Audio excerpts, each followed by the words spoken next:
Are the Vancouver Canucks on the brink of a major shakeup? Rumors are swirling about a star player's demands that could rattle the core of this team. With contract negotiations heating up and tensions rising, fans are left wondering if the price tag is too high for a player who's struggled to make an impact. Could this be the moment that defines the future of the Canucks? Stay tuned, because you won't want to miss the unfolding drama. Brock Boeser is at the center of a storm right now, and the discourse surrounding his contract negotiations is heating up. Jannik Hansen, a former Vancouver Canucks player, didn't hold back during his recent appearance on Sportsnet 650, expressing some tough love for Boeser. He criticized Boeser's reported demand for a long-term contract in the neighborhood of $8 million a year. Hansen's words hit hard. He is invisible, and that's the problem. He doesn't create things on his own. Those are not just empty words. There's a truth to them that we need to unpack. Boeser has 20 goals and 41 points in 61 games this season. That's decent, but is it worthy of an $8 million price tag? Hansen's point is clear. If you're not elevating your teammates or taking control of the game, you may need to reassess your value. If you can't tilt the ice when you're out there, don't dare ask for $8 million, he said. Instead, he suggested a more reasonable range of $6 to $7 million, which might align better with Boeser's contributions on the ice.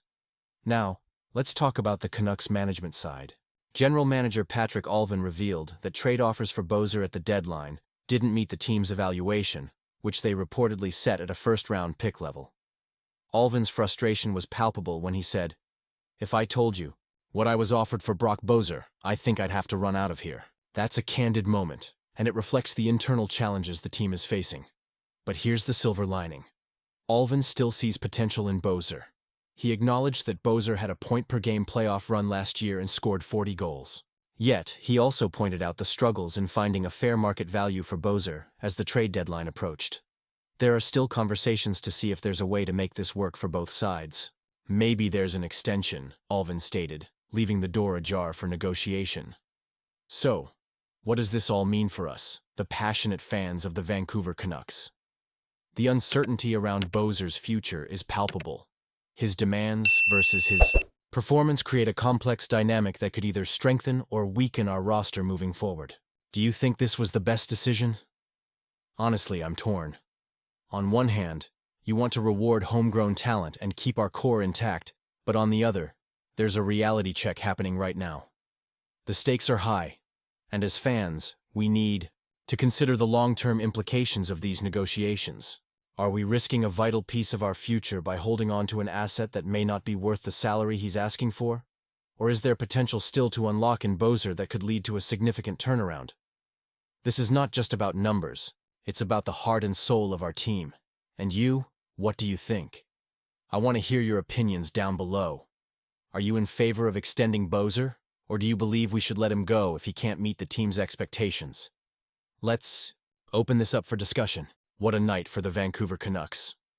They took down the top team in the NHL, the Winnipeg Jets, with a resounding 6-2 victory that left fans buzzing.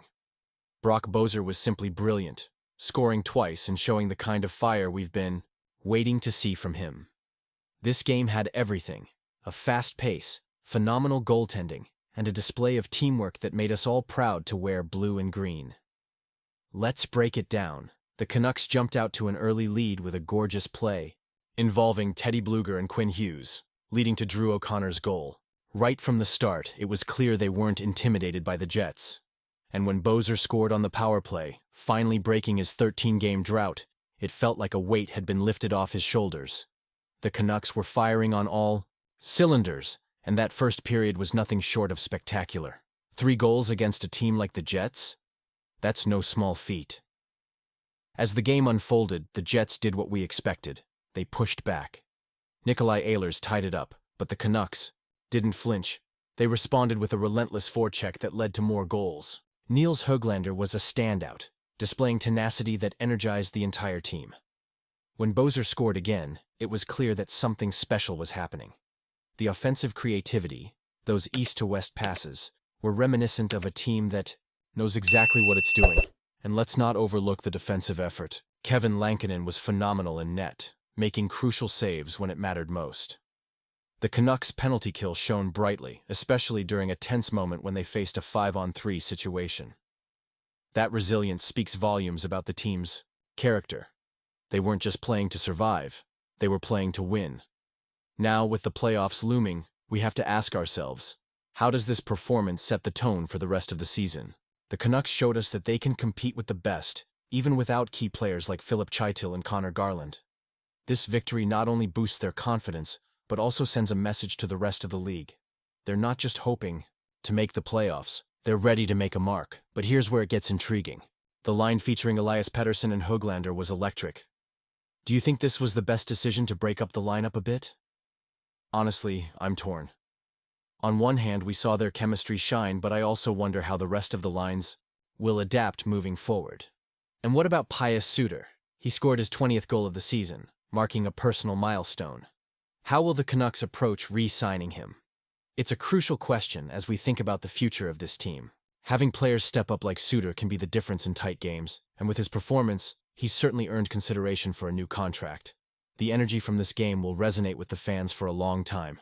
The Canucks 4 Kids Fun Telethon was also highlighted tonight, reminding us that beyond the ice, our team is committed to making a difference in the community. If you can, consider donating to this important cause. As we look ahead, I want to hear from you.